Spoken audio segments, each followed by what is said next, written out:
Good afternoon, ladies and gentlemen. I'm going to call this meeting to order. It's pursuant to the Texas Open Meetings Act. We're having a meeting of the Commissioners Court of Hood County. Today is Halloween, October 31st, 2019. It is 1:32 p.m.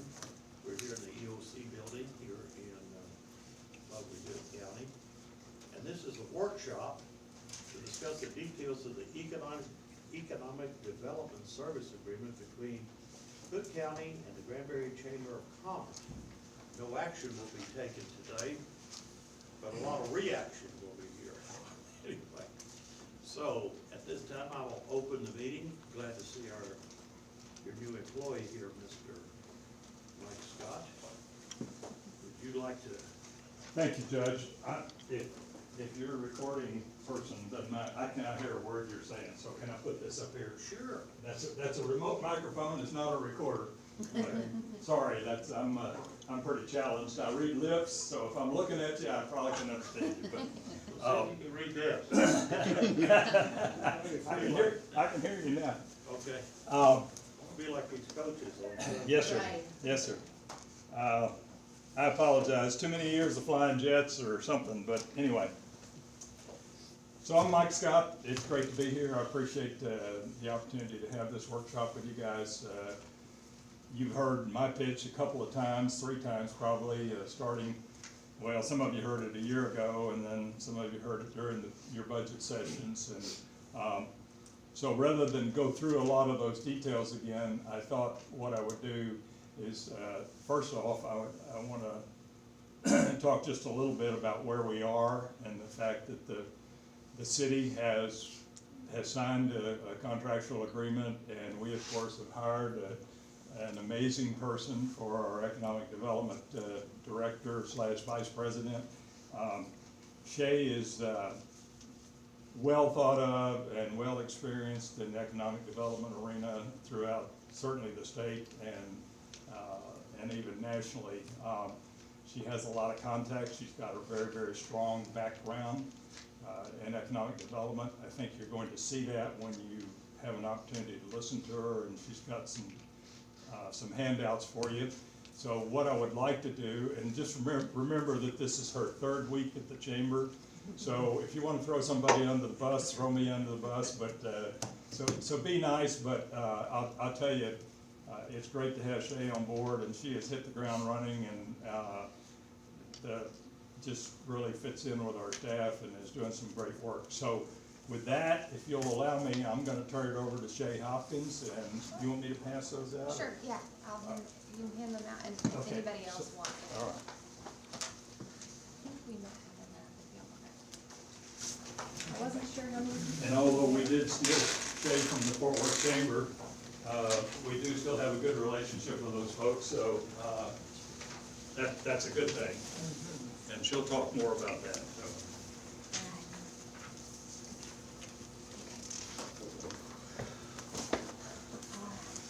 Well, I know that he kind of gave you a quick synopsis of who I was and where I came from. What my role was in Fort Worth was I was the Regional Economic Development Director, and what I really enjoyed about that is I got to see what basically every community west of DFW was doing. It's something that the Dallas Regional Chamber has done for years and years and years, is they've put a lot of stock in showing as a region versus showing as a single entity. And when I came to Fort Worth, that was the first thing on my agenda that I wanted to do, is I wanted to make sure that we were showing as a region versus just Fort Worth. Because there were a lot of projects that came in that frankly didn't fit well in Fort Worth. And I hated to see those pass by and not give everyone in the region a shot. And that's something that I hope that they continue now that I've moved on. But honestly, there's no nothing that says that they definitely will or definitely won't. I'm not sure what will happen with that initiative now that I'm not there. And so through that, I was fortunate enough to get to come out to Granbury with a project and that's where I met the judge and Mike and the city manager and a couple of other people, and I really was impressed by what was going on here and what had already been built. And my dad also had moved here 7 years ago, so I'd gotten to know the community on that level as well. And so when Mike started talking about there being a possible position, and he actually initially asked me if I knew of anyone that I would recommend for the position. And I called him about a week later and I said, well, actually, I would be interested in the position because I was so impressed with what was going on here.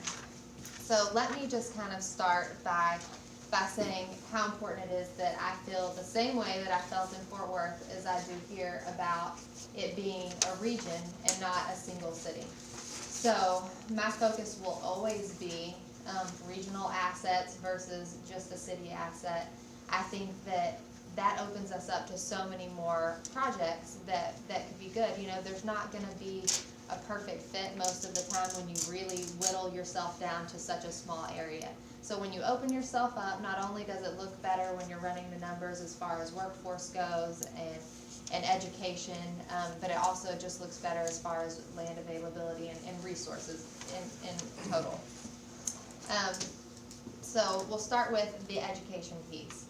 So I think, and I call this the Amazon effect.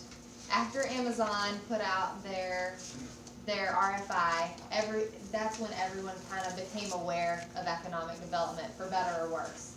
And so a lot of people think economic development is one thing. It's huge incentives, bringing in big companies that are going to change the entire makeup and the entire structure of a community. And that is absolutely not what it is for me, and not what it is at its core. So I got into economic development because I had been in the private sector for a long time. I'd worked in manufacturing, I had done operations, and I decided that I wanted to do something that I really felt like helped the community as a whole and the people that lived in it. And I think that economic development is the perfect example of that. So as far as education, I want to ensure that we're aligning what's going on in education with the businesses that are in this area. A lot of times what happens is they're teaching a lot of great things, they're just not the things that the companies in this area are needing. So then you run into the problem of that they don't have the welders that they need, they don't have the electricians that they need. So then they're having to outsource a lot of those things at a larger cost to them. So I just want to make sure that our educators and our businesses are equally aligned with what they're doing. I also want to help increase educational attainment. So currently Hood County is below the national average. Our national average for anyone with a bachelor's degree or greater is sitting at 33%, and Hood County is sitting at 26%.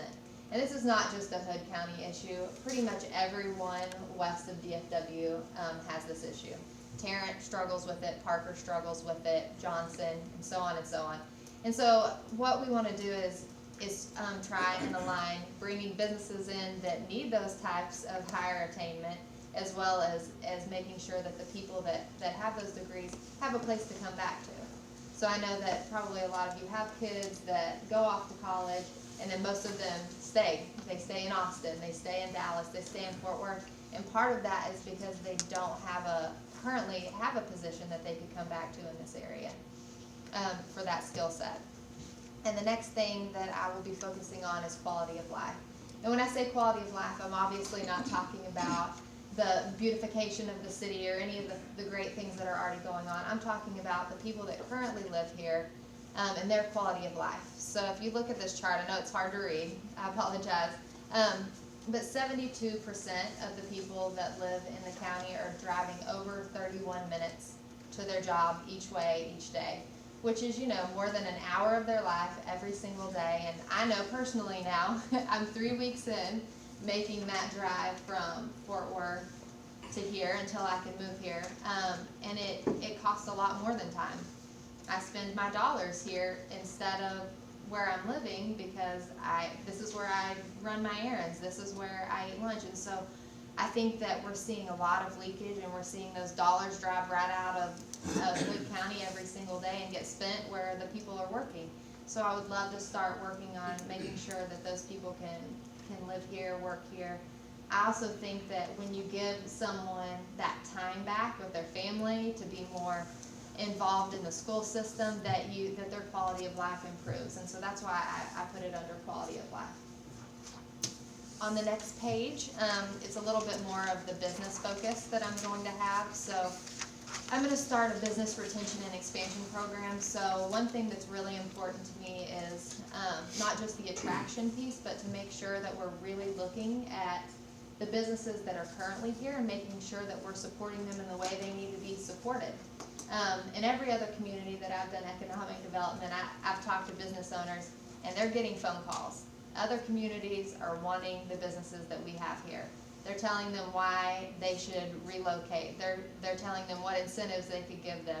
And so I want to make sure that we're taking such good care of them and making sure that they have the employees that they need and they are able to talk to the city and the county if they need to get things done, so that they feel happy here and they feel like they can grow and expand and that they can be prosperous in this county. So they don't need to move. They can stay right here. Another thing to add additional oversight is I will have a economic development advisory committee. And the reason that I think that's important is because here you have a voice for the county, the city has their voice, the chamber has their voice, but I want to ensure that the business community also has a voice in what's going on with economic development and that they feel good about the steps that all of us are taking on their behalf. And then another thing is I want to support innovation ecosystems. So that's huge. I think that y'all have seen it here in this county as much as anyone else, that a lot of the big growth and the great ideas have come from great people that already live here, that are right here. So I want to make sure that we have a culture and that we have the ability to align the resources to help them grow, and so that they feel like this is where they could open a business, where they could try out their ideas. And then here's the piece that I think probably gets the most talked about, and that's the attraction piece. And so on that's probably honestly where I have the most amount of work to do, because a lot of the other things that I talked about are already in place. They just need to be, have a light shined on them. So during the attraction piece, so I'll be responding to all the requests for information. So when I left Fort Worth 3 weeks ago, I was managing 98 projects, and that's just from this year. And so the projects are out there. People are relocating, and this area is getting a lot of attention, probably more attention than in any years past. We had 72 projects total the year prior, and then we were already up to 92 this year with a couple of months left to go. So we're seeing an uptick in those projects, and I think largely that's due in part to regionalism, because now we were able to submit on projects that if we were myopic in our thinking and really tight with our boundaries, we wouldn't have been able to submit. That's how I got to know Granbury, is by submitting a project for them. So in those RFIs, I kind of detailed all the things that they're going to want to know. Education, workforce, affordability, quality of life, incentives, and land and buildings. And each of those are going to require some sort of build out. So I would think we can even start with the last one. The land and buildings is going to be probably the heaviest lift. So one of my goals is to get up and running a GIS interactive map that really shows our regional assets. So what a lot of other regions have done and counties have done is you can go on their website right now and you can click and you can see what land they have available. And not only can you see what land they have available, you can see the infrastructure. You can see the capacities of that infrastructure. You can see where the utilities lie. And so that's something I definitely want to work towards, because that's what puts you on the spreadsheet when they're making the decision. Is if it's easy, if it's accessible, and this information is at their fingertips, then you can just send them a link and say, here's what we have available. This is why it would work for you. And so that's something that's really important for me to build out, particularly out in the county where there hasn't been much of that done. Is it's good to know if there isn't utilities, how long would it take to get them, and what would the cost be associated with that? Because a lot of these companies are willing to do a build to suit. They just need to know those parameters. Is it going to be 2 years for sewer, or is it going to be 3? Is it going to cost me $1 million, or is it going to cost me $2 million? And so usually if you have a pretty good idea of what that's going to look like for them, that's enough. You're not having to put in infrastructure prior to a project or any additional cost, as long as you know what that timeline looks like. And then another thing that we definitely all together need to work on is what is our target markets. And I have a lot of ideas of what those potentially could be, just based on regionally what I've seen over the last several years. But we can definitely use more regional data and kind of economic impact models of what different industries, what impact different industries have had on different areas in Texas. So, and Texas A&M does a really good job of laying a lot of that out for us. So if anyone's interested, later on down the road, I would be happy to go through a lot of those economic impact models with you. And then the last one is obviously the most exciting and I'll save that to the end. So currently, right now, we're either on the short list or we've submitted on 8 projects. And within those projects, the capital investment that those total out to be is $823 million in capital investment. One project alone is 427 of that. And then total jobs are 2,500. And obviously I realize that these are big, lofty numbers, but these are actuals from the companies themselves. These are the numbers that they give you that they would have to live up to if they're going to apply for any sort of state grants or anything. So they have to have, if they say they're hiring 500 people, that's what they have to hire.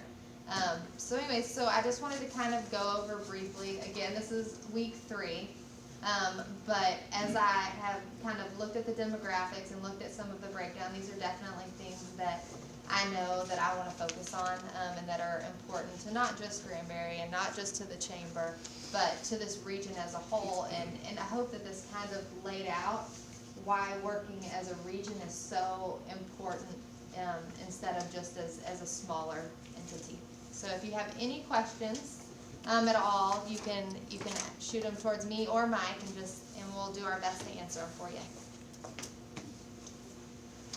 For 3 weeks, that's pretty good. Very good presentation. Anybody got any questions? Yeah, what's a project? What's a project? Yeah, please define a project. Absolutely. Okay, so we, here in Granbury, we would get requests for information or leads from about 3 or 4 different people, or 3 or 4 different ways.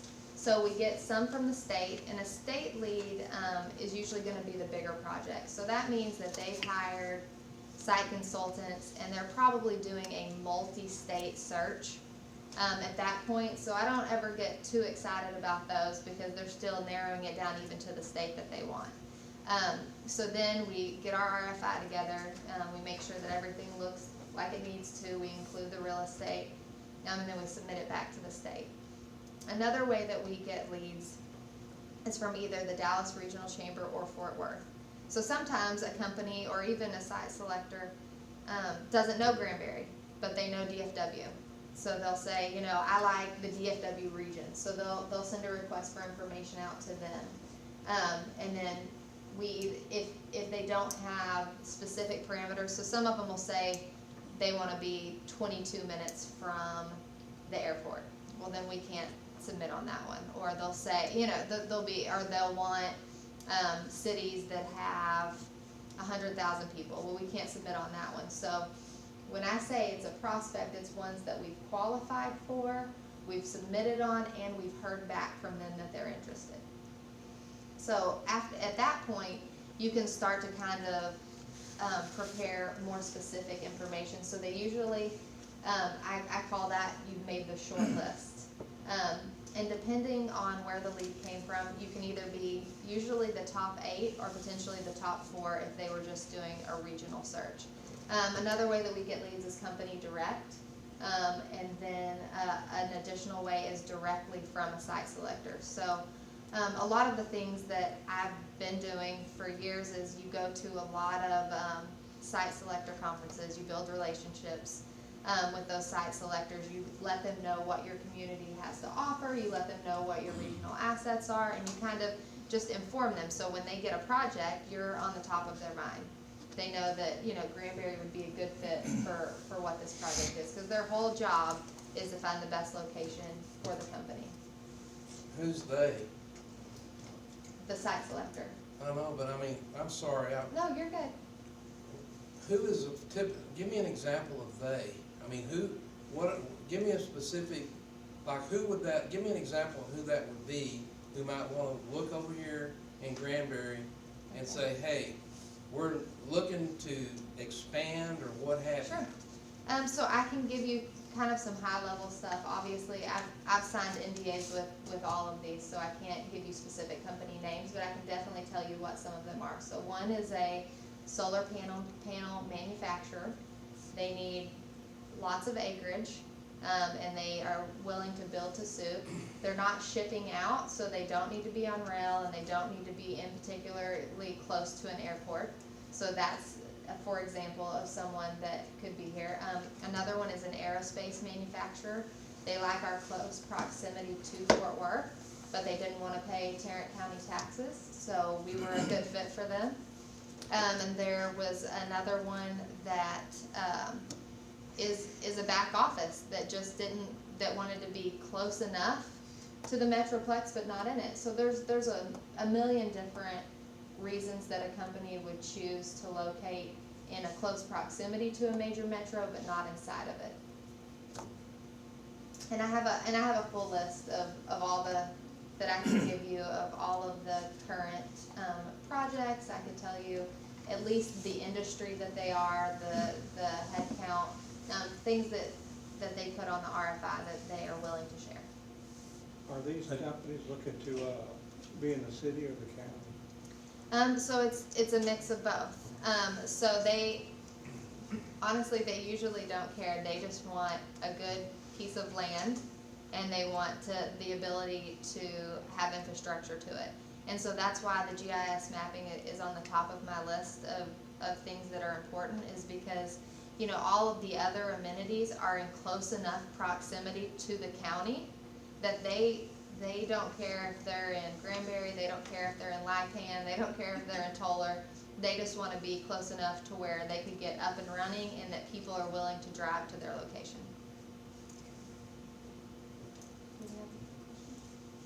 Oh, wait. Okay. No, you just talking about the smaller towns, which, Sure. that's part of my precinct. I got, Lypan, I got Toller, I got Granbury. I think Commissioner Fuller over there's got 2 or 3 communities, Brazos Point. Mhm. That's what we're looking for too, representation out of Granbury. And we're gonna have a big piece of pie of this for the county. I know the city, I hope will support stuff outside the city of Granbury. And that's, I hope that's what happens. We will, 100%. Shay and I have already driven through a large section of the county. Right. We haven't been to Toller yet, we haven't been to Lypan, but Crescent has already come in and said, we want to be part of this They got some agreement, we property. want to put money in it. They see the value in it. Right. And we're looking at countywide, and we're looking at region-wide. And the one site visit that you and the judge participated in, and those people are still out there. Oh, yeah. And it's a marathon. I mean, it's been over a year now that we talked to them, but they did exactly what she's describing. They narrowed it down from not actually just a United States search, an international search, and brought it down to the US level, and then brought it down to 2 or 3 states, and first thing you know, we're on a short list with them. One of the reasons was they loved Granbury, and they loved what they saw when they got here, and they liked being a big dog in a small pond. So you never know. I mean, in some cases, companies will come in here because the CEO wants to live in Granbury. The other thing that Shay mentioned, you all know Bond Arms. I can't tell you how many times Gordon Bond has been approached by other areas that want him to move his business there. I mean, it's constant. So her comment about other people wanting our businesses and the business retention and expansion program is going to be a very big piece of what we do. So You're pretty good about stealing from other cities to get to Hood County.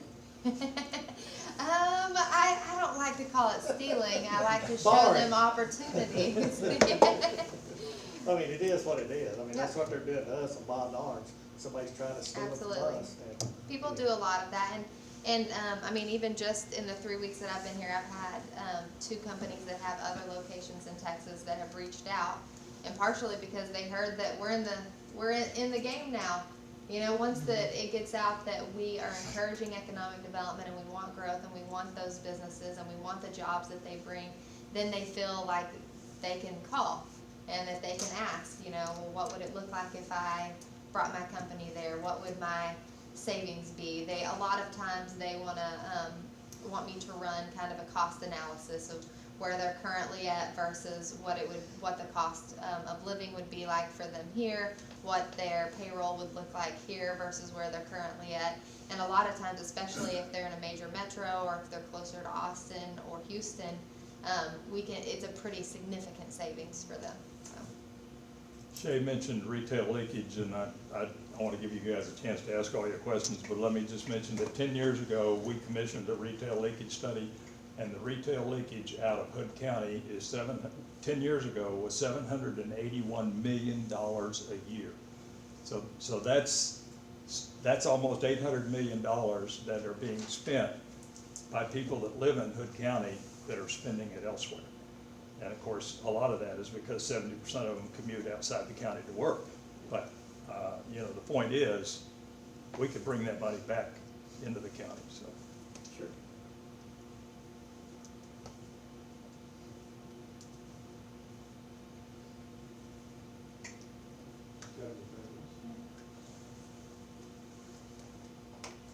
What kind of incentives can we bring, say, you got a company in Fort Worth or Dallas or San Antonio, wherever. What kind of incentive can you say, hey, come to Granbury? So we have the same incentives, honestly, as Tarrant County does. So we can submit incentives for the state, so we can kind of walk them through all of that. We can educate them on what those are. There's a lot of workforce money up for grabs. There's a lot of tax breaks even through the state of Texas that they can apply for, and they can apply for some locally as well through the city and the county. And one thing that I like to always explain is, I think that, you know, the news story that always goes out is Hood County gave company $1 million. And I think that the citizens sometimes think that we sit down and we write a check and we hand it over to the company. And what I want to make sure that people understand is those are dollars that don't exist if that company doesn't move here. And after the tax abatement is out, all of those tax dollars come back to the community, not to mention all of the multipliers involved with that of job creation and people moving in and purchasing homes and purchasing cars. And so that's something that I wanted to reiterate as well. But other incentives that we can do is on the project that we did recently is the city made a deal as well for the purchase of part of the land. And so there's things that we can do, especially if it's well-paying jobs, that we still have a little bit of leverage that we can play with. Is this the job you was talking about when me and Ron was involved in? Is this the company? I'm sorry. Is this the Yeah. company that Yes. Ron and I was involved in? Yes, sir. Judge? Yes, sir. Yeah. And you guys have both signed the non-disclosure agreement too, so that's the reason we can't talk about it. I mean, We can talk about it. particularly with Yeah. the big companies, I mean, it's, if you wanna kill a project, the fastest way to kill it is let their competition know where they're going. Yeah, You know. yeah, I understand that. What do you think's the biggest hurdle for Granbury? Transportation, infrastructure? What would be the biggest hurdles we have? Right now, it's just not knowing what we have. So a lot of times when I needed to submit something even this week, I'm like, okay, what land do we have? Does it have sewer? Does it have water? How quickly can those things happen? And by not knowing that information, usually I have at the most a week, but usually they give me a 48-hour turnaround. So I don't have time to go every project being like, oh my goodness, now they need this much land, or oh, they want this. It's something that you really need to have ready. And so, building out that deck of information is critical to being able to submit a good package. So even when Granbury would submit things to me in Fort Worth, I would rebuild everything that every community sent, and I would put a lot more data behind it, and I would put it in a package that I knew that the site selectors or the company would be looking for. I made sure that it showed that we had enough people to support what they were looking for, and that we had the education behind it, and that we had the post-secondary within a 50-mile radius. So a lot of it is about drive time radius and making sure that all of this data is in line. So that's probably the biggest hurdle right now is you've got to know what you have before you know what you need. And so that's kind of where we're at right now on that. Do you believe the traffic congestion will affect some of these companies wanting to come here? I mean, potentially it could, but a lot of them, especially if we're out in the county, there's gonna be other ways that they're probably going to have a different traffic pattern than right up 377. There's gonna be a lot that probably take that highway out to Weatherford. I could see that being kind of another way that they could go. I mean, definitely it's gonna come into account when they ask for drive time mapping. They'll see some of the congestion, but a lot of the companies that we're talking to aren't heavily trafficked. They're not the ones that have 100 trucks a day coming in and out. They're different businesses than that, so it doesn't affect them as closely. I was just curious, because I know that Chisholm Trails over there in Johnson County and 20 runs to Weatherford. Yep. You know, if you're competing against them, they have a pretty good advantage on us. Yeah, and for specific industries, and that's why determining what our target industries are is going to be so important. For specific industries, you're absolutely right. And I always joke that, we're not going to get a biomedical company without a research university. So it's like those things about kind of determining where you fall and what you're good at, and where you show best at, and that's where you want to target it because it makes the most sense. So you're not just spinning your wheels, you're spending time on things that make sense for your region.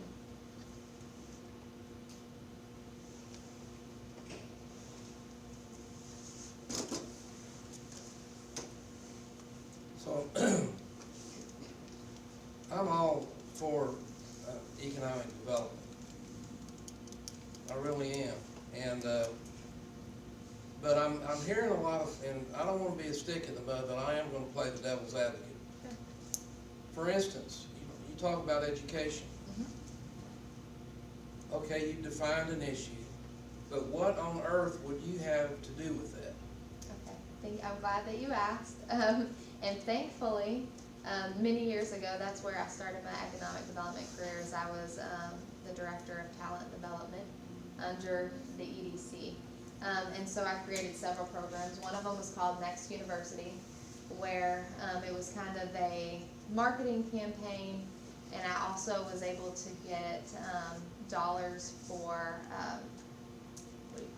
to pay for school and CTE specific programming.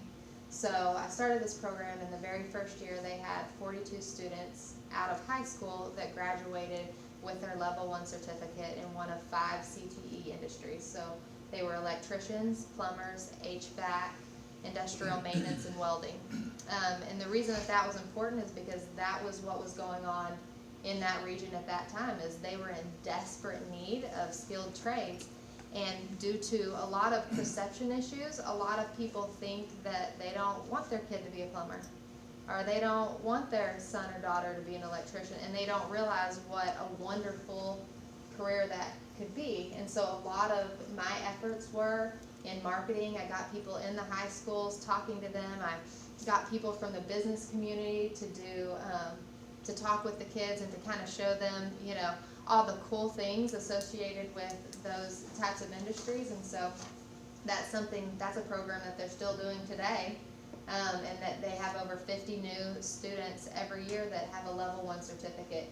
And why I really liked that model as well is that's not saying that student can only be that forever. It's saying, I'm giving you an opportunity to have this right out of high school so that then you can pay for whatever you want to do. And a lot of times, again, and what I think part of the issue is we focus a lot on our top 10% students. And if we're honest, those are the kids that usually leave the community and never come back, and we don't put a lot of focus on the bottom tier of our students, and those are the ones that actually stay in our community and work in our community, and those are the ones that I definitely want to have conversations about, and I want to help put some programming together about what does it look like to upskill those students, what does it look like to give them more to, give them more to offer than just a high school diploma. That's what, you know, Toller and Loudpan are smaller schools, they're doing that, Granbury's doing it at such a big scale. I mean, they're teaching the kids how to build buildings, how to weld, and stuff. Yeah. But Granbury ISD is Yeah. going way beyond that, I mean, they're building airplanes, they're teaching kids how to work on mechanics, they're teaching them how to be plumbers, teaching them how to be electricians, so. Nurses. Yeah, and nurses, I Yep, mean, it's, absolutely. and that's what you just said. Well- These companies are looking for these type of schools Yeah. that are promoting this in their students, and that's Yeah. what Hood County's doing. Absolutely. Before I came here, I was development director for a 3-campus community college that was primarily a technical college in Florida. And we did some studies, and the average certificate student for the first 5 years that they're in the workforce makes more money than the average graduate with a BA degree or a BS degree. When you got them pipe welders, Yeah. I mean, Yeah. So, I mean, we got a query, or just here in this past week, wanting to know how many certificate welder programs we had within the radius of Hood County. The one site visit that you guys were involved in, really, one of the huge selling points was the career and technology section at Granbury High School. sure was. I mean, we've got a gold mine there. That is one of the, and again, that's an international company, and they said that's the best program we've seen anywhere.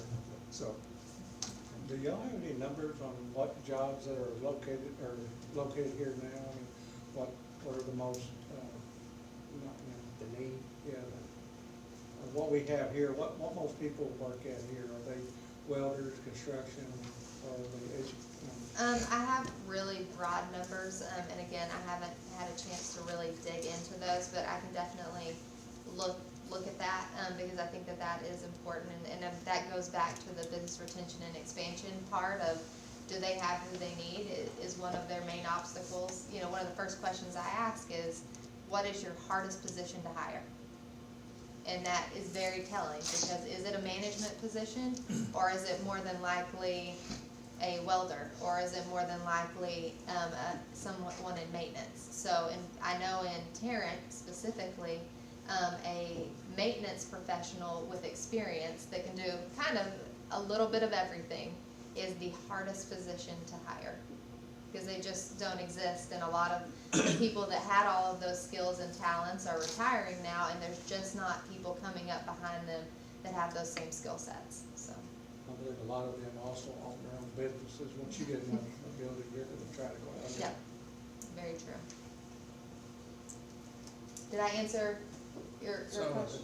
Okay, I can expand on it if you want me to continue, but, Well, I guess my issue is, and I've looked at this contract, okay? I'm just gonna get right to the contract.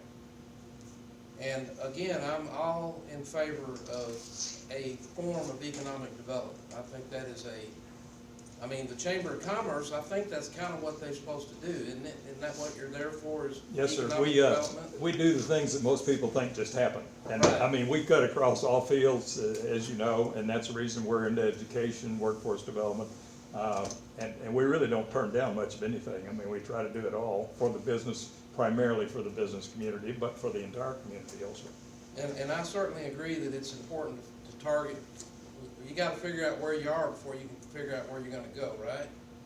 And I know that I know that the city talked about this a year or two ago, because I remember going up to the podium, because we talk about growth, but I guess what I struggle with is, okay, what does growth look like?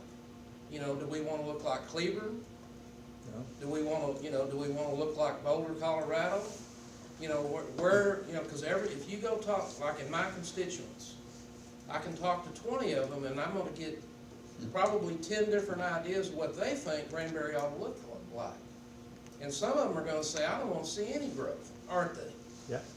So, as an elected official, it puts me in a position where I'll have to struggle with those concepts, and then I go, and again, this is coming back to some of my foundation, I go, what business does the government have at all in economic development, aside from making sure that we've got good infrastructure, we got good roads and bridges, we've got good fire services, and we've got good schools, because, you know, we've got public schools here, and the taxpayer, the biggest part of the taxpayer dollar right now for property owners goes to the public schools. And so, what are we providing based on the money that the taxpayers are having to pay right now? And I go back to what I just commented. If I talk to 10 of my constituents, or 20 of them, or a measured amount, some of them are gonna say, I don't want Granbury to grow at all. And I understand that.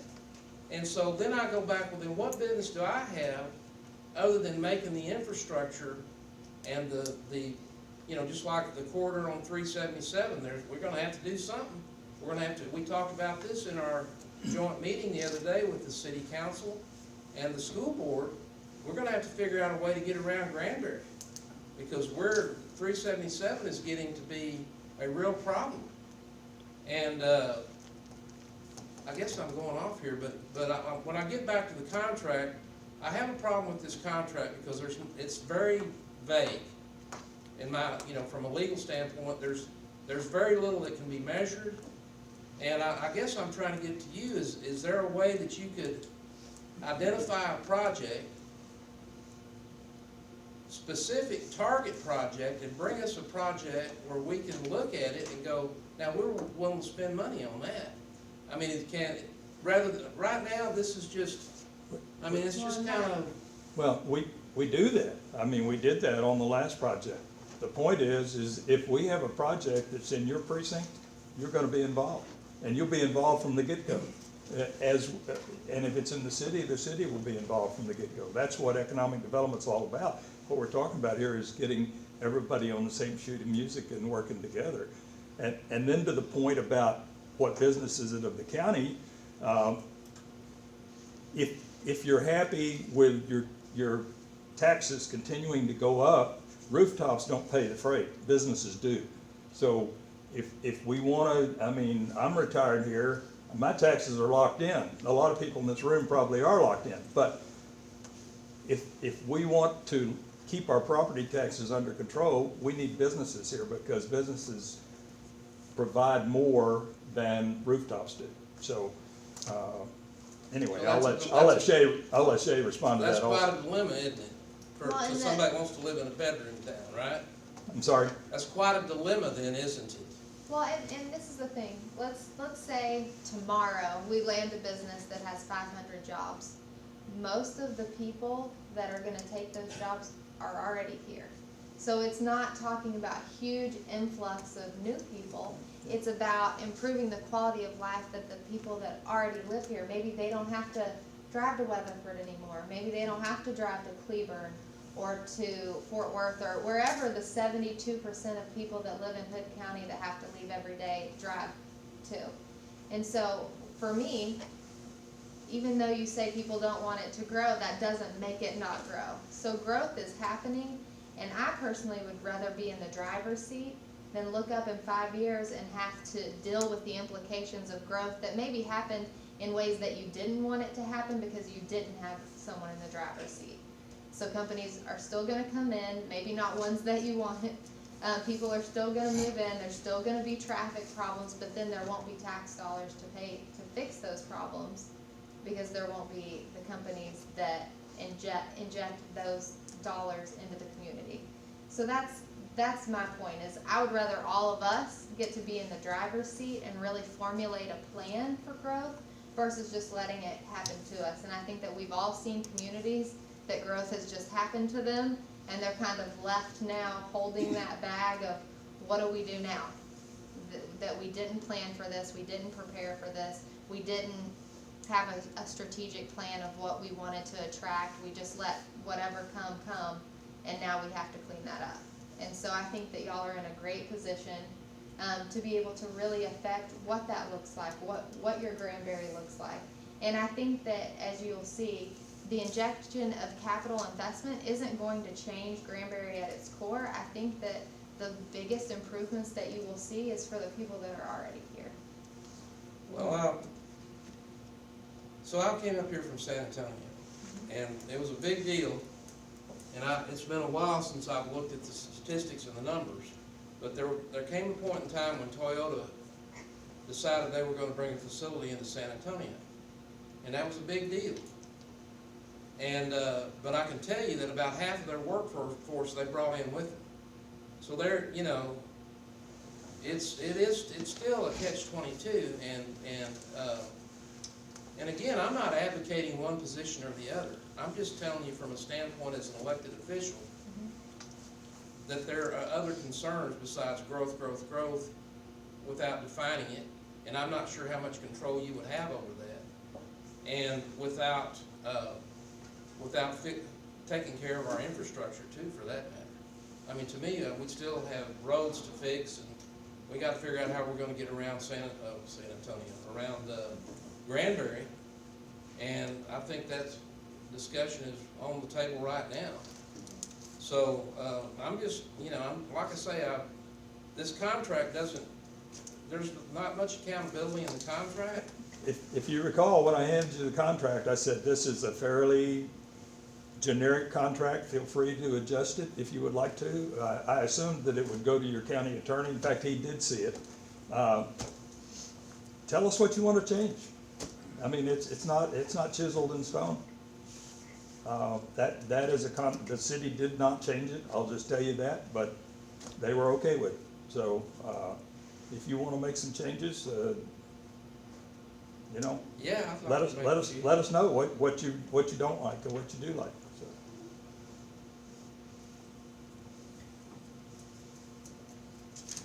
Mike, what do you do when companies come and they want land? You know, we don't have no land to, you know, the county does it, that I'm aware of, to and help entice them to come. You know, we give tax abatements. What do we do when the companies want, you know, they wanna come here, but they're wanting land, you know? Well, there are a lot of ways to skin that cat. I'm not sure how much I can divulge.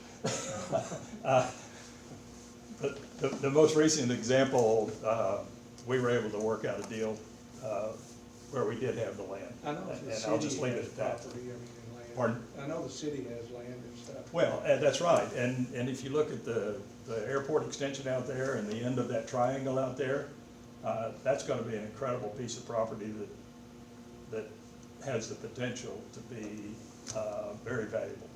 So, you know, and some companies are gonna wanna be out in the county, and they're not gonna need a lot of infrastructure. I mean, you've got some companies out there now, obviously, that don't need a lot of infrastructure. So it has to be a fit.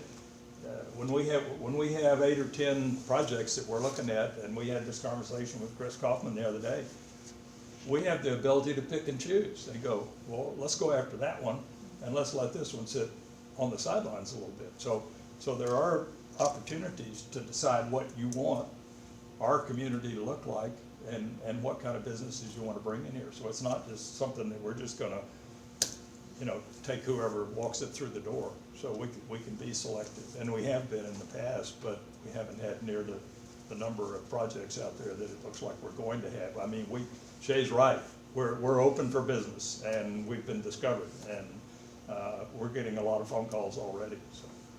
Yes, did a question I wanted to ask you. Who's gonna have to say who gets to approve this company, who doesn't approve this company?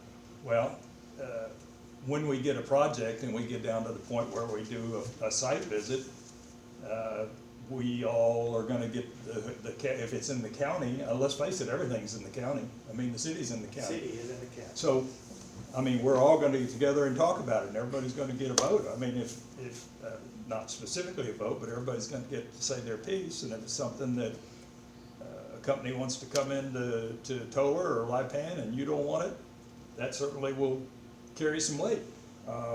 We also, Shay talked about an economic development advisory committee. That committee won't necessarily, and we're still talking through what that's gonna look like, but that committee won't necessarily have authority. They will be an advice type committee to sample, you know, what the citizens group, pardon me, Granbury and Hood County want, so. My next question is. Sure. The county likes this project. City doesn't like it. Well, Where do we go from there? Or vice versa? City likes it, county don't want You wanna respond to that? Sure. So that happens from time to time, definitely. It's happened in communities that I've been in before. And so they always have the ability to, let's say the city offers them a tax abatement for 10 years, a 30% tax abatement for 10 years, and the county's like, no, thank you. You know, we're not gonna offer the same deal. Then y'all have every right to do that, and it may be a deal killer, and it may not. You know, and so that's the leverage that y'all can pull as far as that goes, is if it's a project that y'all don't necessarily support, it's not that it will completely halt to exist. It's just, you know what, and we used to say this in Fort Worth a lot, because they don't incentivize anything, any wages that are less than $55,000 a year. So unless your average wage that you're bringing and paying is $55,000 a year, you're probably not gonna get any sort of tax abatement from the city of Fort Worth unless your numbers are very huge. There's a sliding scale. And so we would tell people, we'd love to have you, we're just not gonna pay for you to be here. Where I'm going with this, and I think some of y'all know, I just don't want a certain government entity to make all the calls. Cause we're gonna have $100,000 in this thing too, or whatever the county decides to put in there. Yeah. We should have a say and not just one government entity. No, it isn't. I mean, it does. It has to go Yeah. in front of you. It has to go in front of the city that they choose to be in. So that's definitely the process. There will never be any project that circumvents your say. Who's gonna be on y'all's committee? Do y'all have an idea of what y'all are looking for? I mean, are you gonna have a county representative, a city representative, or? Potentially, for me, a little bit of wanting that is because I feel like y'all have your voice, you know, and you're gonna have your say, and definitely the city has their voice and their say. I wanna make sure that the business community has a say, and when I say the business community, I'm talking about almost specifically people that manufacture, and people that 51% of their profits come from outside the county, so I call that new dollars. And the reason that's important is the legislator, that is their definition of economic development, and so I think that it is important, especially if we're gonna try to get incentive dollars from the state, to make sure that a big part of our focus is gonna be companies that are injecting new dollars into our community versus companies that circulate dollars that already exist here. So I definitely will have representatives from those types of businesses on the board, and potentially it could be people from outside the county, but I wanna make sure that I have a good range of company sizes, of different viewpoints, so that they have representation as well. These committees will all be made up of Hood County businesses. Most likely, and there may even be a few land owners on that committee as well, because I know that they have a vested interest, obviously, in bringing development to their properties as well. I've already talked to a lot of neighboring communities, and like I said, I have the great privilege of knowing most of them pretty well already. And so I've already been talking to Parker County extensively about even sharing some of the resources so that it doesn't cost our county all of the money and it doesn't cost Parker all of the money, because again, it's regional, so I wanna make sure that we're working with our neighbors well. Do the other counties have economic development as we're trying to do? Yes, sir. Parker, Let Shay speak to what Parker County has done recently. So Parker County they have something very similar. Her name is Allison, their economic development person over there. And so they have put together their regional economic development entity not that long ago, and they just landed their first big Australian company, I think about 2 weeks ago. And so I've been talking with her, and I think that that's probably the first person we're going to partner with. So a lot of the things that we're missing is data, as far as, you know, just what our workforce looks like. There's a lot of different systems. One's called economic modeling systems. So anyways, I think that me and her are going to partner on a lot of those so that it doesn't cost us as much, and we can just have a license for a lot of those things. And I actually brought a list today, and you're more than welcome to look at it. I pulled down all of the information on what all of our neighboring communities spend on economic development. And so you can kind of have a quick synopsis of here's the city, here's what their population is, here's what their 2018 budget was, so that you can kind of see honestly what we're competing against, and that the value that all of these communities place on economic development. So you're more than welcome to see these if you want. Coming from, so you came from Tarrant County or Fort Worth? Came from Fort Worth, Fort Worth. but I worked regionally, so I didn't even just, so this is how regional they were, What so. kind of success did you have there for getting the individual business owners to pony up some of the expense of economic development? Any at all? Yeah, so, that's, I mean, so I was. Is that something on your list too? for- Yeah, so and that might be part of the advisory committee is, it could potentially be investors.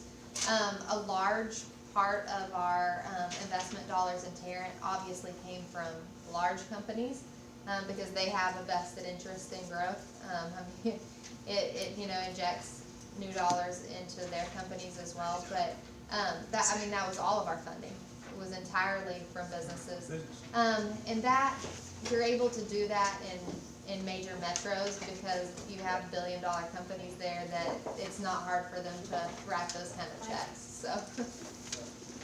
Where does this money come from? Are these actually from the cities or? So these are type A, type B corporations. So those are the only ones that I can pull down, and if you see the website at the bottom, those are the only, specific dollars I can pull down. So there's other economic entities, so like our agreement would never be on that site because it's not a type A or a type B. So like, previously I worked for Abilene, and so all of their finances are gonna be online on that site. So you know that they have about $12 million a year, in 1/2 cent sales tax to use towards economic development. And so that's what all of those are. So these are tax dollars? From sales tax. Yep, they're all sales tax dollars, and it's either type A or type B. All that means is type A is more strictly regulated.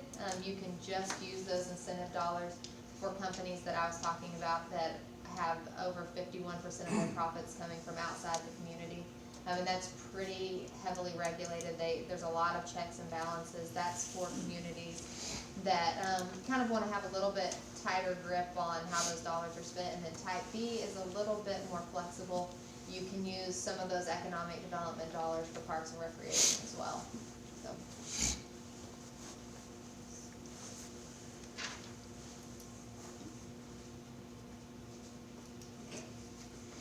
These one is very surprising. I Yeah, know. that's Texas.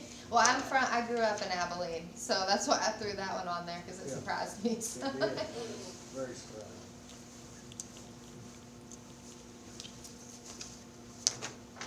So if you have an advisory committee, who's gonna choose the people that are gonna be part of it?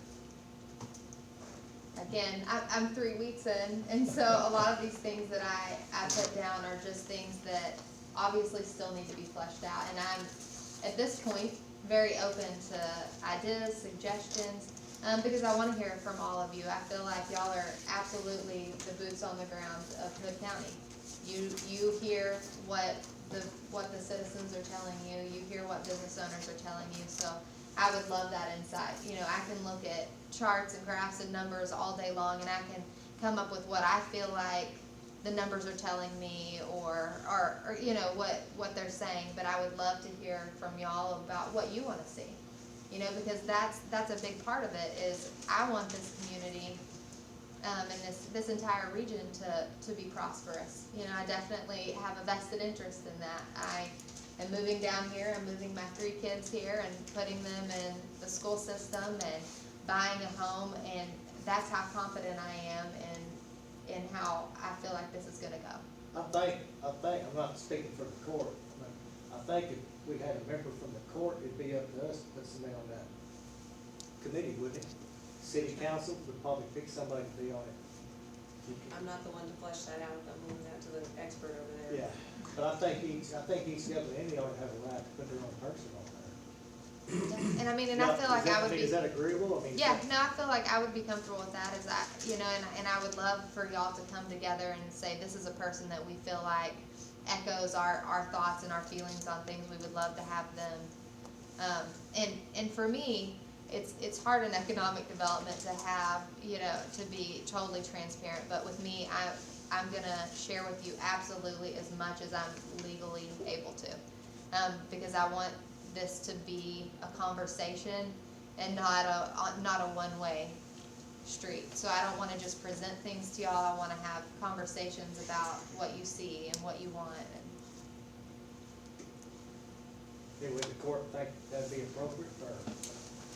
Well, I think, I mean, I agree, and, one thing, I'm looking here at the Hood County News from September of, 21st, and they say that, cause I never did, I've gotten a couple of sides of the story, and I know you didn't wanna go into history, but according to the paper here, it said that, we had an entity called the Economic Development Corporation, and it disbanded in 2014. So, could you give us at the sake of asking you to give us some history, could you give us a thumbnail of what happened and why it got disbanded? Yeah, I put it in a nutshell. The city and the county couldn't get along, the county took their toys and went home. But, so you want the long version? No, that's No, pretty, no. that's Well, a pretty good Well, version I'll right tell you, there. no, let me, that was a little facetious, but, He's telling the truth. well, yeah, I'm sorry. I mean, you know, it is what it is. It was set up destined for failure. First of all, they could not maintain confidentiality because they had two elected officials. The way it was set up initially, it was an interlocal agreement between the city and the county. And they would create this economic development corporation.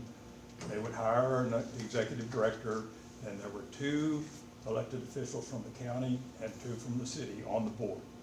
There was one private citizen on the board, and that person was elected to be the chair. The chair didn't have any authority other than running the meeting. So the chamber was never on that board. I was never on that board. I was an ex officio member after I sort of begged and pleaded that, you know, the chamber really needs to know what's going on in economic development. So I went to most of the meetings. Over the years, we're talking from, actually, Dave, we're talking from 2006 to when its demise in 2014. They hired three or four directors. One guy actually worked there, the first guy worked there for 2 years, and then he left, and then he came back one more time, and he left again.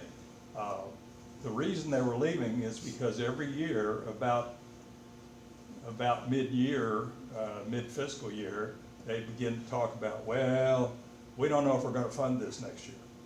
Well, I mean, would you move your family to Granbury and sign up to be an economic director knowing that your job potentially would only last for a year? So we had trouble attracting economic developers in here. And then the final demise was, I'm not sure, the way the interlocal agreement was written, it basically said that the county would fund economic development and the city would match whatever the county put in. And so the real collapse of the whole thing was at a meeting where the county just basically said, we're not gonna fund it. As a result of the interlocal agreement, the city's hands were tied, they could not fund it. So basically it just collapsed in a heap right there. It was closed down, it was shut down. I guess, I can't remember whether it was a 501c3 or a 501c6. It was probably a C3, but I don't know that off the top of my head. Even before that, if you want to go back to ancient history, there was an economic development foundation that was a separate entity. They convinced at one point the Economic Development Foundation they had kind of gone dormant, for lack of a better term. They had about $30,000 in the bank, And so they said, we will give you, talking to the Economic Development Corporation, they said, we'll give you $30,000 that we have sitting over here. Basically, the corporation went after it, they wanted the money. And they said, if you'll let us put a couple of folks on your board, or suggest a couple of more seats on your board, that will get more public involvement. And so that happened, but only for a short period of time. They took their $30,000, and then within about a year and a half, they were defunct anyway. The other reason, the other problem was trying to do private fundraising and sponsorships, and we tried that on several occasions, and no one would donate money to an organization that they perceived as a government organization, and that's the way that was perceived. So you couldn't get a business owner out there to donate money to economic development when they just felt like they were giving it to the city and the county. So that's a sort of a thumbnail. And the other bigger problem really was the lack of their ability to maintain confidentiality. As I said, when you get a big company in here and everybody has to sign non-disclosure agreements, everything that was done at the board meetings was public record. Anybody that wanted to know what was happening at the Economic Development Board meetings could just submit a public records request, because it was funded totally by city and county money. Okay, so. So are you, let me back up. You threw out a couple of things there. So let me ask you this, what success did they have when they, what did they, was there any success? Well, you know, I hate to throw stones at people, but quite honestly, they were chasing primarily retail. And they didn't, there were some things they claimed as a success that probably weren't necessarily a result of some of the stuff they were doing. They tended to go to conference center or shopping center conferences where they would meet with shopping centers and try to do that and bring some retail in. And maybe at the time we needed retail, but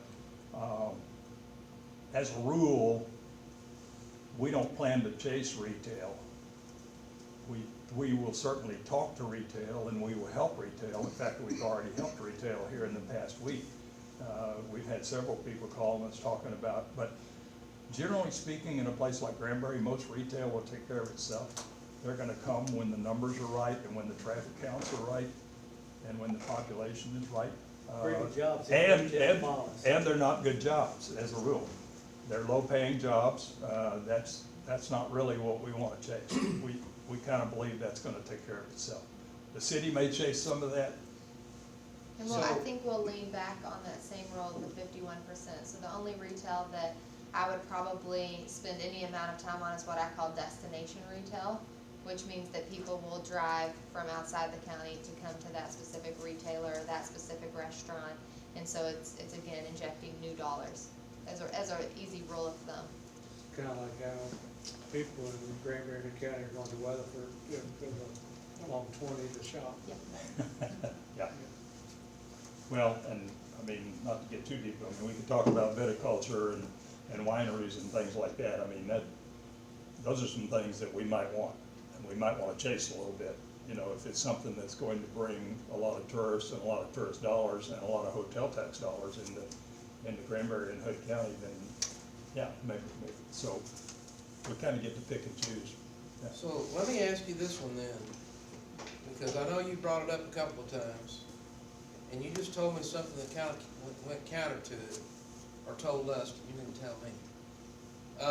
But you said you had, that people were gonna kind of line up to throw in 5,000 each, private. No, I didn't say that. What I said Well, was, tell me what you I said. said we will try to do some sponsorships and some fundraising. I mentioned $5,000 that's a number to throw out there, but it's not unusual. If you look at what Weatherford and Parker County are doing right now, they do have businesses lining up to hand them money because they want to be a part of economic development. And they have about 4 or 5 levels. Chambers do fundraising. Probably something you don't know is that Currently, the Chamber of Commerce takes no tax dollars, no public money whatsoever, okay? The only thing that even comes through the chamber is $10,000 from the city that helps fund the $40,000 fireworks show that we put on Fourth of July. Beyond that, so my entire budget is funded, 35% of it is dues income, 65% of it is money that we earn. It's called non-dues income that we bring in through, and this is all available, it's all public information out there. So non-dues income is money that we make off of ads in our magazine that we do every year. We make it off of sponsorships, we make it off the golf tournament. So basically, Dave, if you're a member of the Chamber of Commerce, your dues are $270 a year. It costs me about $600 to serve you, and to do all the things that we offer you that are free of charge, which include all kinds of advertising opportunities, networking opportunities, government affairs, transportation, all education, all the things we're involved in. The non-dues revenue pays for all of that. So we earn our own income. We don't have our hand out to anybody, but there are businesses out there who are excited. Economic development is a whole lot sexier than a lot of the other things we do, and people will support it, I guarantee you, if they feel like it's doing the right thing. And I think you've heard here today that Shay knows what she's doing, and I think is gonna be doing the right thing, so. Well, and I commend the chamber absolutely that it's self-supportive. I mean, bravo. I mean, it shouldn't be taking any tax dollars. Most chambers aren't, though. Well, I'll just- they would have a problem with my conception that if they did. So one other thing I wanna put to rest before we, and we can open it up to the floor if anybody else wants to ask a question or talk. But this issue on transparency and the issue that was brought up in the paper about us as a taxing entity and a government entity subject to the Open Records Act, open meetings, contracting with a private entity to go out and develop business confidentially, we have that anyway as a government entity, and that, in fact, the law just changed September the 1st, that for economic development activities, the government entities cloaked with an exception to the rule about disclosure. So we've got that anyway. And I don't know what happened before. Maybe the law was different a few years ago, where you said that everything was subject. The meetings are going to be open, but if you're developing business with a particular entity, and that has to be made confidential, and you have to sign a non-disclosure agreement, let's say. However, the board meetings, what I was referring to was the board meetings were not specifically economic, dealing with a company and an economic, those are the things that are protected by the legislature. The board meetings, because there were city and county officials there and they were public meetings, basically public meetings, they were subject to open records. So what's wrong with that? What's wrong with it? Yeah, what's wrong with it being, we're spending taxpayer money, what's wrong with our board meetings being open? Whose board meetings are you talking about? I'm not following you. This one's open. I Yeah. mean, there wouldn't be any problem with that. No, but what they're saying is that the corporations that we were involved in, they don't wanna deal with anybody if their competitors are gonna find out that this is what they're planning on doing. Correct? Absolutely. Yeah. That's what's up. It's not, from our standpoint, it is a real problem here, but I think what we're saying is we could, as a commission, can go into executive session. For example, when we talk about personnel matters. Right. We go and convene into executive session, and it's just 4 of us, 5 of us, and there's no action taken, but we can discuss it, and everything in that meeting is totally confidential, which is what we could do with economic development, or purchasing land is even that way. It has to be that way, as you can understand. But I have, you know, my job is I have on my business card, serving all of Hood County. Everybody here has a precinct, and I've been approached and says, well, that kind of connote the Chamber of Commerce with the city of Granbury. And I really like what Shay has said in that you want to get the model of what land and what resources are available in all parts of the county, because they need to be able to look at all of that. If you don't have that right there where you can see that, just because it doesn't work kind of within the city of Granbury or just a little bit outside of it, we do have some beautiful places all around in the other precincts that are kind of some gems that are subject to being development. That's the big problem, I think, that all of us are having, is that if the citizens feel like that they're gonna get their money's worth, is really what I'm talking about, their money's worth here. I know James, although the city of Granbury is mostly in his precinct, Toller and Lipan is also in his precinct, and they're saying, all right, that's gonna be good for Granbury, but how's it gonna be good for Lipan and Toller? Yes. And then the same thing, how's it gonna be good for Acton, Chris, or Pecan Plantation? Or Anywhere up the Black Ranch? How's it gonna be? Hideaway Bay. yeah, that's what I was hitting on a while ago. Yeah, It's gotta be countywide, not, and no offense to City of Granbury. You're No offense, preaching to it's the got, choir. can't be just City of Granbury. It has to be everywhere. Yes. Absolutely. And it will be, we agree. That's what I'm understanding. how can we get that over with to all of the citizens, all of Hood County? Yeah. You know, and I'm proud of Granbury, don't get me wrong about that. When we were going out, all of us commissioners were going out, it's just like me with other counties. I may not know where a various county is, but when you say the county seat, then I'll recognize where the county is, or have a good idea. That's the way with Granbury. Really, we have to take in all of the county. How long would it take to develop a model that you're talking about, to go out to, say, Toller, or Lipan, or Acton, to see what are the resources that are out there to put it so that, and I really do feel for you, I just hate deadlines so much up there. When they give you that time constraint, that puts the pressure on you, doesn't it? You got 48 hours to respond. Boy, if you had the money, the information at your fingertips, and you could pull it out and then just kind of tweak it a little bit, it'd be great. How long do you think it would take to develop? To develop that out, it all kind of hinges on funding. So GIS mapping, is the system that I would have to use. And what I liken it to is, if you've ever went on realtor.com and you're looking for properties, they have that cool little map feature that pops up, and you can kind of scroll over, and there's these little dots, and you can scroll over, and it says, you know, here's what this property looks like, here's how much land it has, and it tells you all the information. So it would take some time you have to purchase that, and you would have to start finding out who the landowners are. You would have to see if they're willing to sell. So I would say that could potentially take the next year to get a complete catalog of properties, who the owners are, what the availability is, what the infrastructure is, because that's largely not been done specifically in the county.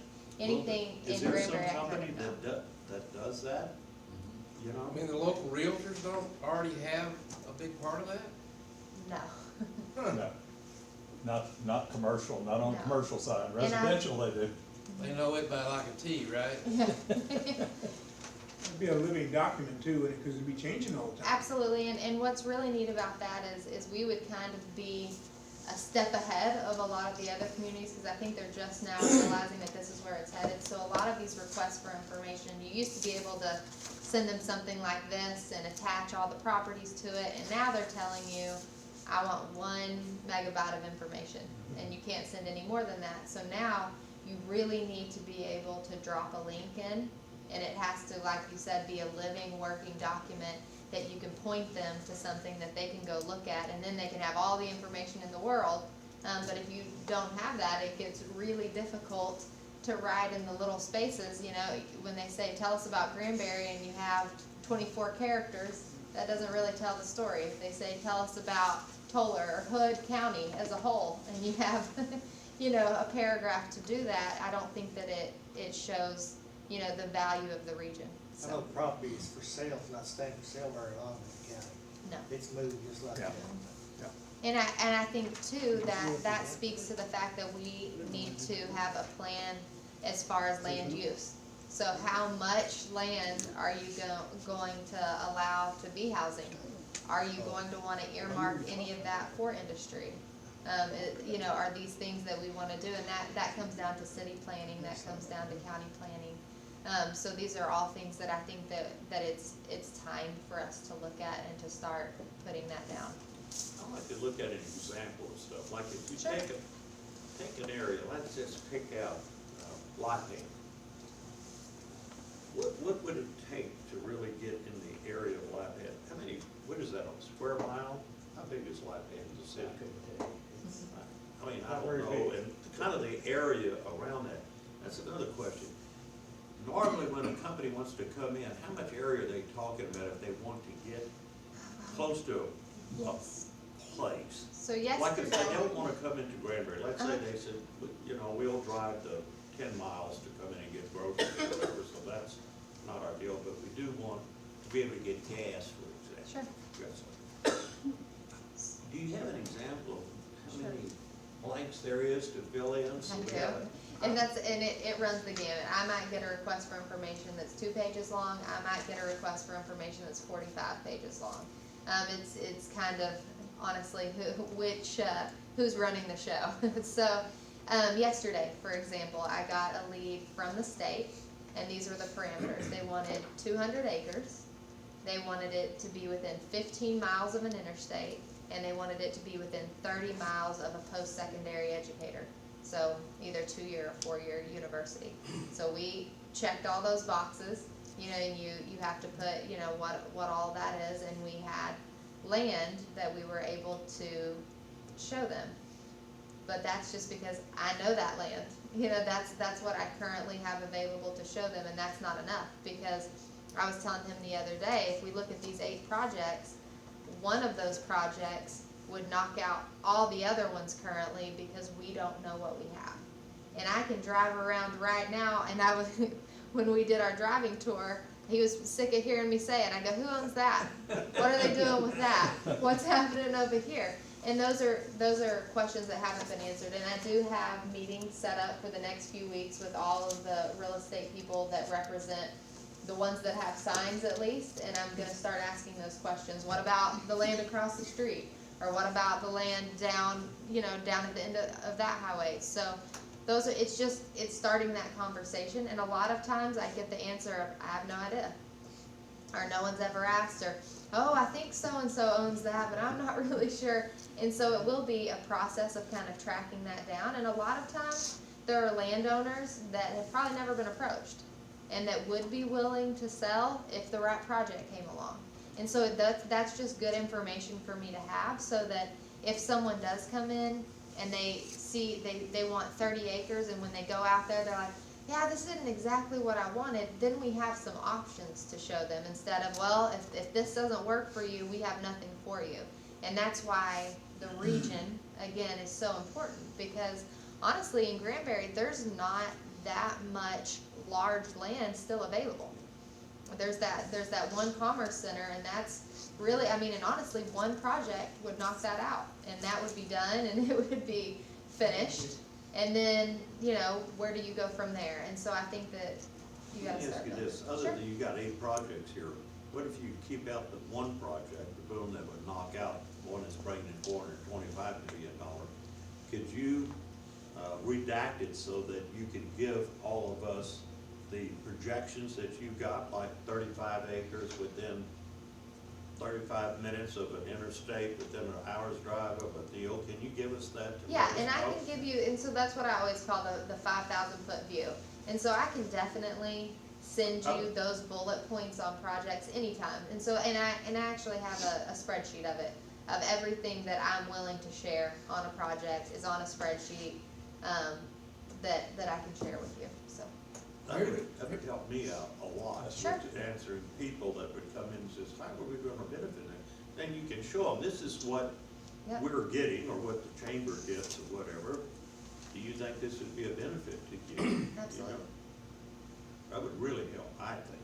Okay, yeah, I can definitely do that. Well, Yes, sir, Mr. Campbell. Yeah, Judge and Commissioners Court, thank you. I got a few minutes. First off, before I get started, I'd just like to let the court know, I think James probably remembers it, when we had the Hood County Development Advisory Committee. Donald Lenny was the one that headed it up. And our problem then was not to get people to come, it was to find the people that were building out in the county that we didn't know about. Well, we were on that for, I don't know, what, 4 or 5 years, Don? So, it was kind of a hopeless case. So, cause you could, we tried to get the electricity companies and the water companies and stuff to let us know before they issued permits for this. But that was the issue that we had then.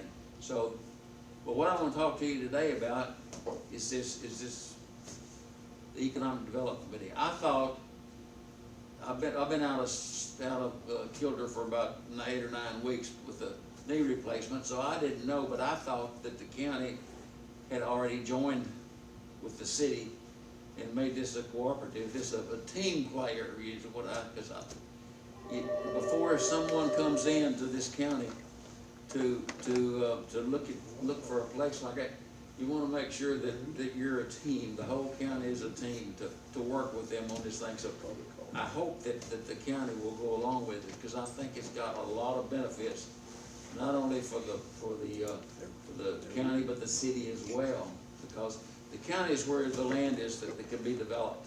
There may be some inside, but it's mostly in the county, I think. She may know better than that, but I think it's very important for the county. And I've been in Granbury I've been in Hood County since 1960. When I first moved outside the city limits, then we moved in. But it's very, Hood County and Granbury is very dear to me, because this is where I raised my family.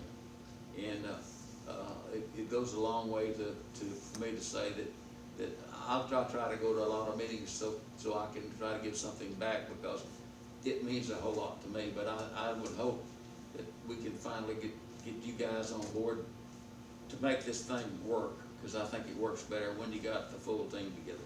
Thank you. Thank you, Mr. Campbell. Yes, sir.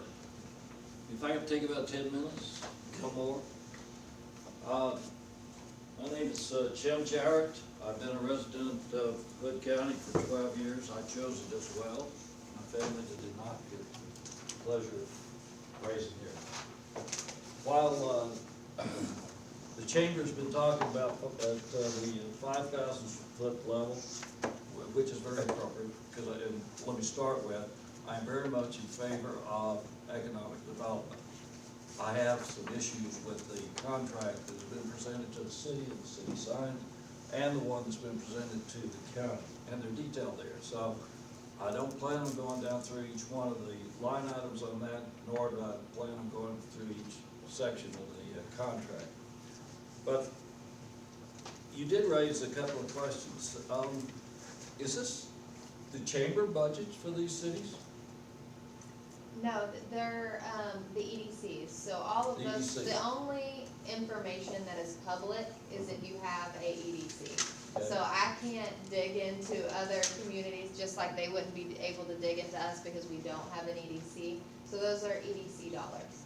So they're the chambers, But some of them could be chambers, some of them could be outside of chambers. So in Abilene, the one that I started out in, it was, through the chamber, and then it was a separate EDC, but it was still a part of the chamber, if that makes sense. the reason I asked that is because I investigated what's the, economic development chambers, or economic development entities and chambers. And one of the information pieces, I'm sorry, I ran out. I thought there'd be 4 or 5 people here. Sherwin, Mr. Campbell, thank you. And And they sent me to some information bases, databases that show that the Granbury Chamber's budget, $574,000, is number 3 among their peer group, or it's very high among their peer group. In fact, it says, and this is a document, and you have the document in that piece of paperwork there. It comes from Quick or Cause IQ, which you have their mission statement of what they do, and they provide this kind of information. But the spending that you're looking at would, the only two chambers that spend more are San Angelo and Terrell. Granbury currently spends more than Corpus Christi, Pasadena, Grand Prairie, West Lakota, Hurst-Euless. Mr. Jarrett, could you speak up, please, sir? I can't hear you. I'm sorry, Mike. Hurst-Euless, Burleson, and Pasadena. It's on the list there. So it seems that Granbury Chamber has quite a large budget, and you bring in a lot of money. I hate to interrupt, but Yep. the way you measure chambers is by membership. So some of the chambers you're looking at are probably not our contemporaries. HEB, maybe. We have 900 members. We are blessed to have 900 members in an area the size of Hood County and Granbury. So, so if you compare us to 900 member chambers, we're probably below the median. So, and I can give you those numbers if you'd like to see them. Mike, I'm not doing that comparison. Cause IQ, which does this for a living, provided this as pure information. It may be totally wrong, but Yeah. that's, I believe everything I pull off the internet. Yeah, You know, I'm on the North Texas Chamber Execs Board for 6 years, and we have all those numbers. I'd be happy to let you get them, but That'd be good. Well, then yeah. compare to this and get it corrected. Yeah, I just wanted to compare apples to apples. But your budget is about $575,000. You're asking for $233 from the city and the county. And, you know, and my representation here today is purely as a taxpayer. I am retired. I do not have employment. I do not have big land pieces out here. It's as a taxpayer and as a businessman as I look at this agreement. But this $233,000, that's another 40-some-odd% increase to your budget. Wait, okay, just time out. It's not my budget. That money is totally separate for economic development, has nothing to do with the Chamber of Commerce, okay? As far as being part of my budget, it is a totally separate company. My CPA set it up as a totally separate company. Never the twain shall meet. There will be no commingling of funds. It has its own bank account. So calling that part of the chamber budget is a little bit of a misnomer. Who's in charge of spending it? I'm sorry? Who is in charge of spending it? Who's in charge? Yeah, writing the checks. Do Well, you go to the county or the city and say, we're about to write this No, check? sir, for X? No, sir, but I bet the contractors that build their buildings for them on a contract probably don't go to the city and ask them to write a check to their employee. I mean, I don't understand your problem with that, but, my board has a fiduciary responsibility. 2 of my board members are here. In fact, my treasurer is here. So they have a fiduciary responsibility to overlook all of it, oversee all of it. But I'm just telling you that there will be no commingling of funds whatsoever. And, you know, pardon me if I'm not impugning any of that, Yeah. Okay. and I'm not inferring that. I don't suspect that at all. I'm just saying, all of a sudden, the chamber has access to funds that are another 50%, 45% more than they had this year. I would couch that in terms of economic development has 100% more than they had last year.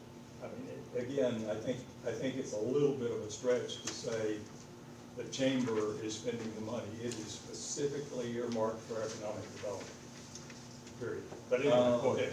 I'm Well, interrupting. no, I'm fine with this. I'm not, like I said, I'm supportive of the economic development.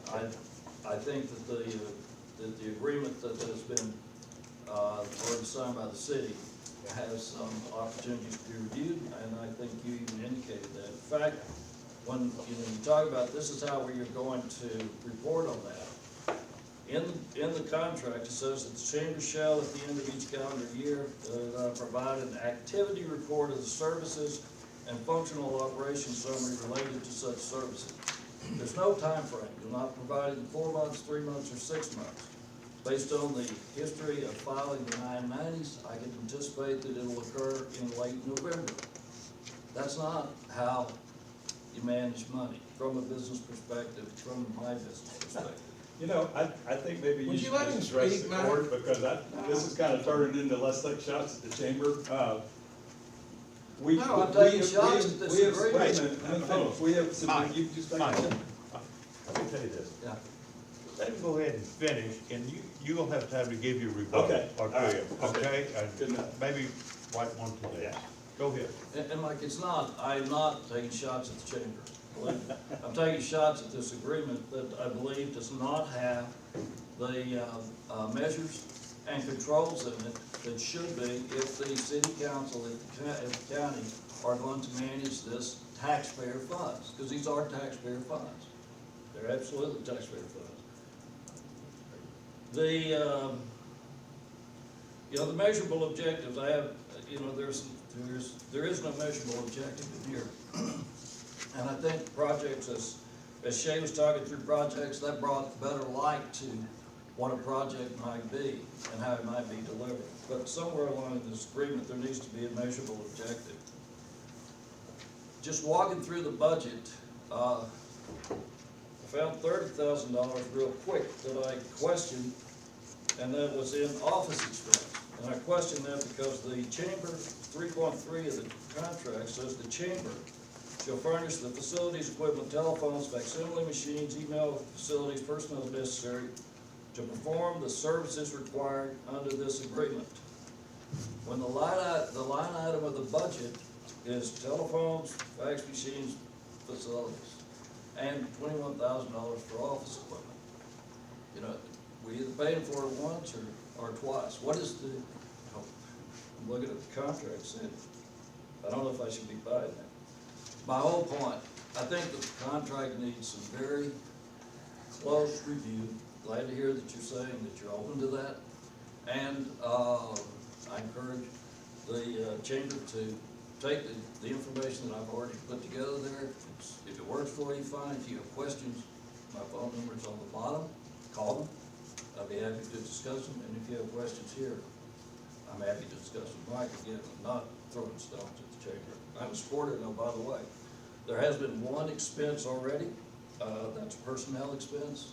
In my reference checking, Mike did hire the superstar of Texas, so we're in good shape in that regard. There you go. Thank you. Thank you, Mr. Jarrett.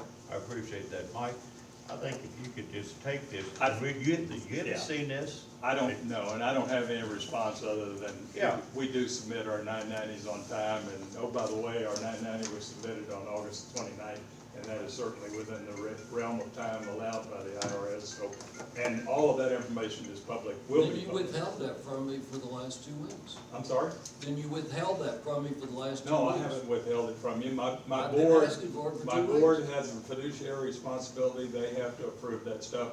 They approved it today when my board met, so. So you submitted it to the IRS before the board approved it? I'm not, no, the board has to approve me Release giving that kind of information, and they did, That's a so, public document. You don't have to approve that. You go online and get it. well, That's where I got the other 3 years. regardless, I go to my board for things like that, so. Well, here's the deal. Yeah. Let me just respond to this. Yeah. Just respond to this. Yeah. I'll work this out. We just yeah. respond to it. We're not gonna take any action here today anyway. This is a workshop. We're all here to discuss it and work together. So let's keep that objective in mind, okay? To try to work together here. So I have a suggestion request. What I would offer, throw on the table, offer as a suggestion for all of us. I don't know who, and I'm not asking you who drafted this contract. What I would like to do is whoever it is, or whatever entity, however you came up with this contract, if that person and me and anybody else, or maybe our county attorney, but I would like to sit down with that person and go over that contract so that we can, instead of hashing it out right here, we can go through the contract and I can at least point out some of my issues with it.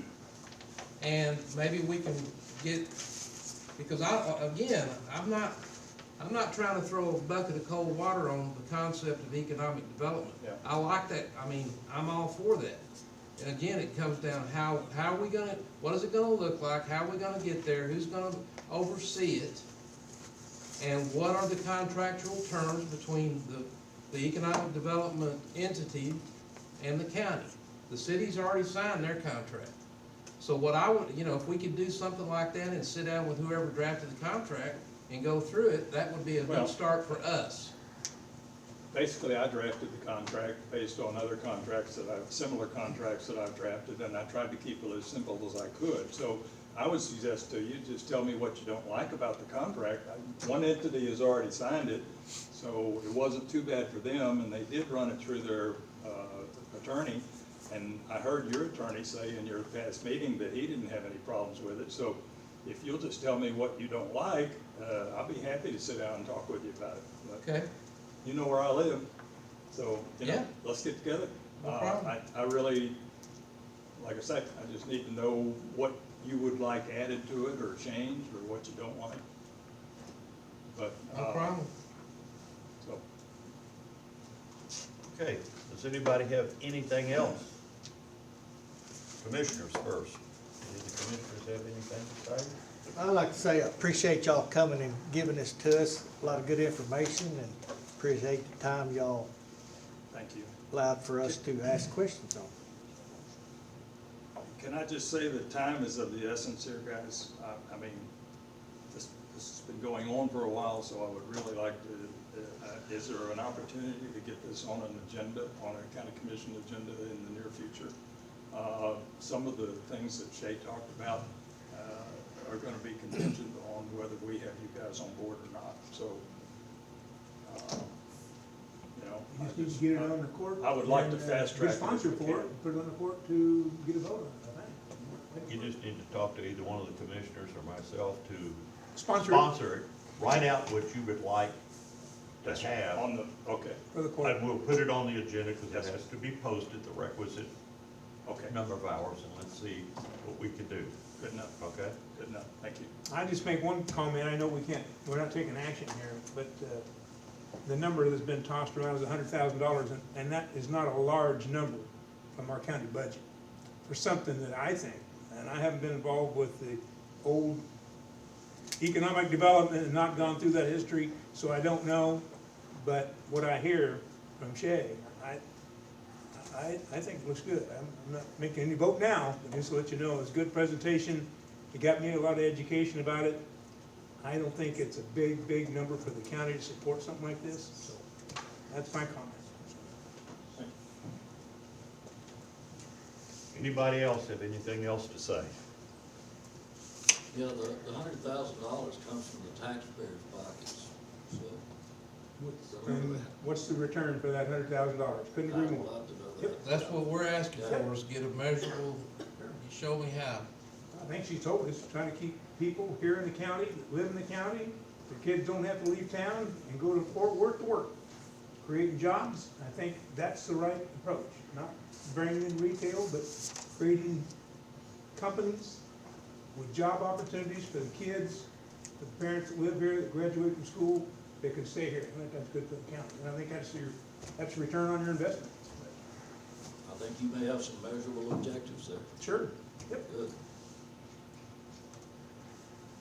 Anybody else? Nothing else? I'm gonna go ahead and adjourn this workshop here. Thank y'all very much. Thank you.